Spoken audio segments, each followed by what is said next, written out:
When it comes to conservation, of course, there are lots of challenges it faces, and one of the biggest one is habitat fragmentation. There's islands of fantastic, great habitat dotted around, but it's not connected, meaning that wildlife can't disperse to find resources or other mates.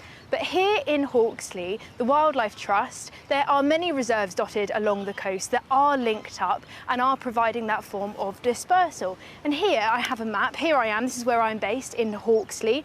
Then we've got East Chevington down here and Druridge Pools down here. And all of this provides really important habitat, not least because of the proximity to one another, but also to the proximity of the sea, meaning it's incredibly important for migratory birds.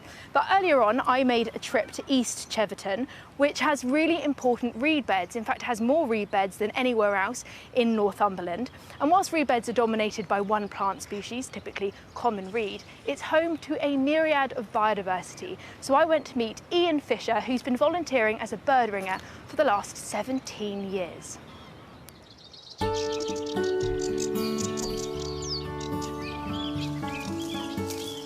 Here we go. So we have one bird, nice reed warbler. We've got a brilliant orange gape. They're quite plain, quite simple, but actually just really quite stunning. They are. Ian has set 3 nets in the reed beds, and he checks them regularly to make sure no birds are there for long. Oh, let's see what we've got in this net now. Oh, we've got 3 birds. Excellent. Look at that. That looks like a Chetty's warbler. It does, doesn't it? Brilliant. That's very exciting. Gorgeous. Out of the warblers here, the Chetty's is the hardest to see, blending into the vegetation they live in. Oh, wow. Beautiful colours. These are a lovely rich chestnut. Really small, a lot smaller than the reed warblers. Yeah, quite unique because they only have 10 tail feathers. Oh, really? Yeah, most birds have 12. Yeah. The Chetty's only have 10. And put her in a bag. Look at that, getting quite a collection. The final net gives us our 3rd warbler species. So the last one's a sedge warbler. Yes. Ian's dataset stretches back 40 years. But this is only Ian's 8th Chetty. Yeah, it's quite amazing to see a Chetty's, actually. No, they are the masters of disguise, or skulk. Right, so who have we got in this one? Reed warbler. Oh, beautiful. And we should be able to look up when that was ringed. So that ring number was S471105. So it's now when it was caught in 2017. 2017. So that bird is probably 6 years old. How are the reed warblers doing across Northumberland? They're doing actually quite good. This is ring number 99. When I first started ringing here, sedge warblers outnumbered reed warblers by about 3 or 4 to 1. OK.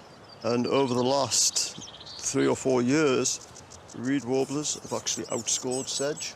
Yeah, this is sedge warbler. As you can see, they are a little bit different from the reed warblers. So different, aren't they? I mean, all the details. A lot of streaks, and they have a nice creamy white eyebrow. Beautiful. When they're flying, they are small brown birds, but when you get up close in that detail... Yeah, you can usually see the white eyebrow on the sedge warbler. As I say, they normally have that nice chestnut rump, which adult reed warblers have to a little degree. Yeah. You can see it's just a little bit warmer from that part of the back down. They've got nice dark streaks on the back of the sedge warbler. The reed warbler's very plain. It's a great opportunity to get that up-close look, which you rarely get. You don't realise how beautiful some birds are until you do see them this close. So shall we let them go? Yeah, let's do that. Right, ready? 2, go.